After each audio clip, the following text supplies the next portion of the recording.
Write a decorator wrong, and suddenly your function's name becomes wrapper and your docs disappear. Here's the problem. A basic decorator wraps the original function inside a new inner wrapper function. But Python replaces the original with that wrapper, so greet's name becomes wrapper and its docstring disappears. Tools like help, debuggers, and stack traces all see the wrong function identity. The fix is functools.wraps.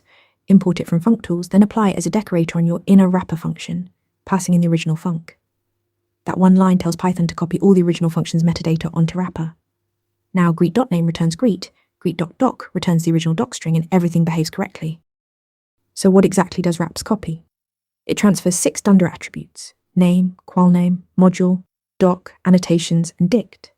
It also adds a wrapped attribute pointing back to the original function, which is crucial for decorator stacking and introspection tools. There's also a lower level alternative, update_wrapper. You call it manually after defining your wrapper, passing in both wrapper and the original func. This is exactly what functools.wraps calls internally. Useful when you need more granular control over which attributes get copied. Always apply functools.wraps to your inner wrapper function to preserve metadata and keep your decorators transparent. Follow for more Python interview prep. Want to get better at answering questions like this? With Interview Mentor, you practice real interview questions out loud.